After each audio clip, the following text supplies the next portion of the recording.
So I want to talk about how you prepare for board interviews, because board interviews are actually quite different to a standard executive interview, and they can be a little bit off-putting to executives because it can seem quite casual in some respects.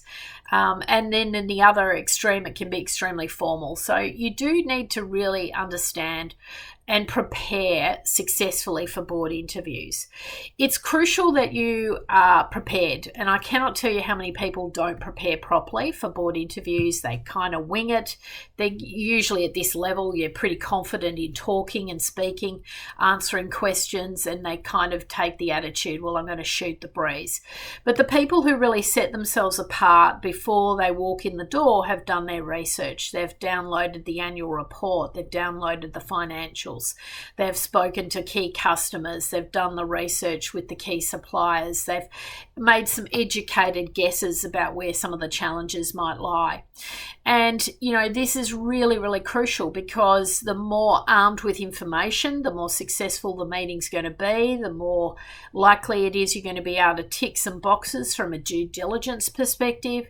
You're more likely to be able to control the conversation. You're more likely to be able to ask the right questions. So the starting point for all board interviews, if you're granted, an incredible opportunity to meet with the board, is to do the prep work and to really go to the nth degree. So that is step one. You need to map out everyone who's on the board, go and read about their background, their profile. You never know who might be in the selection committee. Sometimes they'll tell you A and B are turning up to the meeting, and you find out you go to the meeting and C is at the meeting. So you must be across everyone who's in the meeting so that you can really tailor your responses to the individuals and where their interests might lie. When you go to these meetings, you can absolutely always second guess what the questions are likely to be. So I would be very surprised if the meeting doesn't cover some basics about what do you know about our organisation, what do you know about our board, what do you think some of the challenges are for our organisation going forward, where do you think you're going to add value to our boardroom setting, what experience have you had with business strategy or risk management, how have you dealt with conflict in a boardroom setting? How have you dealt with a decision you didn't agree with? All of these things are going to come up. I can almost guarantee it. They may start very informally, and they may say, tell us a little bit about yourself. And so you've got to have that pitch right on message so that you're ready, prepared to really be able to speak really confidently. You need to be able to align your responses to the board need. And this is where a lot of people trip up. They're trying to pitch all of this information, whereas you have to bring it back to what is the board requiring. Now, you may have some clues on that. There may have been some clues in the briefing documents or the actual ad, and they said they needed X, Y, and Z.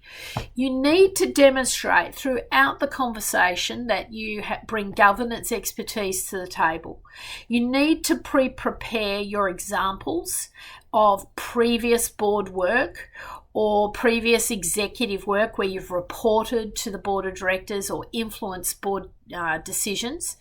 You need to really demonstrate that strategic thinking, and you have to be forthright. So I went for an interview. It was in the not-for-profit sector, and I had done a lot of research before I went for this meeting. And they were specifically looking for someone to assist with fundraising. And so I did a audit on the company website, the organisation's website. I tried to make a donation. I wanted to see what that process looked like, and it uncovered a lot of challenges with the donation process and a lot of red flags. And so when I went for the meeting, they asked me the stock standard questions, but I looked for an opportunity to demonstrate that I had really done my research on the organisation. And I started to talk about my experience, my mystery shop of the organisation and what had happened and what the impact was and how that was potentially a challenge for the organisation. So I wasn't shy about sharing an insight that I had. It wasn't a criticism, but it was some observations about where that organisation was missing some really good opportunities going forward. And I laid out a clear path pathway as to how I could assist going forward.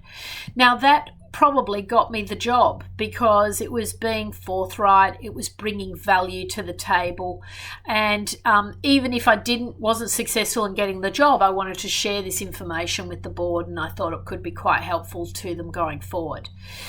Throughout, you need to have that confidence. You need to demonstrate that you're a team player. Your communication style is very important, and it is crucial that your ego doesn't come across. I'd be surprised, how many people, when I'm talking to them, I say, do you have any questions for me? And it's always a huge missed opportunity if you don't have questions pre-prepared. You must ask some questions. You must show that you're showing genuine interest and you've really thought through the opportunity. And I want you to think about it, and I know it's a little bit basic, but think about it in terms of a SWOT. And as part of your preparation, you would have done a light SWOT on the organisation. What are their strengths? What are their weaknesses? What are the opportunities? What are the threats? You need to have that clear in your mind so that you can weave this information into the conversation. You want to look for a really good opportunity to have a really strong start and a really strong finish. You want to wrap things up extremely well and have a little bit of a summary comment. You want to, particularly if you're in a panel setting, which is often the case with board interviews, you want to be able to address each person. So this is where your previous research on each individual is very important, so that if Bill has asked the question, you might still be able to incorporate Betty in your response, taking it back to her experience and how that might be relevant to her. You want to use the sort of the STAR framework, which is, where you're going to be using your examples to really demonstrate that you have the experience that's relevant to the board of directors. And I can't emphasize enough how important it is that you make some educated guesses. You need to really have, through your research, studied the organisation and come up with where you think some of the challenges might be. You might see things that the organisation hasn't even thought about, and you want to sort of plant the seeds. And this is where a true next generation board director is going to set themselves apart. They're going to be bringing real value to the table, even through that interview process. And you want to think about, when they go to do the debrief, what are the key things they're going to be saying about you?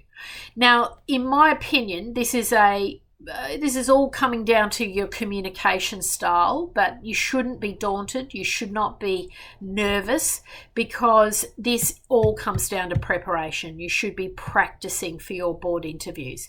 And I cannot tell you how many CEOs I have who are quite high profile, and I say, no, you're not going for that interview without a practice session with me. And then I hit them with a few fire questions that they actually hadn't thought about because they were going to wing it. And it trips them up straight away. And so it's absolutely crucial you do interview prep. Maybe not over the kitchen table, because that doesn't always give you the necessary feedback that you require, because you need brutal feedback. How are your answers landing? How is it coming across? What's the tone like? Have you thought about how that would play? Is that too sharp? Are you going a little bit too aggressive here? You need that genuine feedback so that you can really master these interviews. And it's crucial because you've got to ace the interview. And even if you don't secure the interview, you want to use it as an opportunity to have expanded your network, to leave an incredible impression. The competition is high, and so sometimes it's line ball how these decisions get made, but it's important that everyone walks away thinking that they had a very good experience and they'd like to consider working with you in the future, because there could be an opportunity to serve on a committee or an advisory board and maybe circle back to the main board of directors. But it's absolutely crucial to get this right. You must prepare for board interviews, and the people who really are successful are the people who take the research to the nth degree and they're really prepared for the meeting.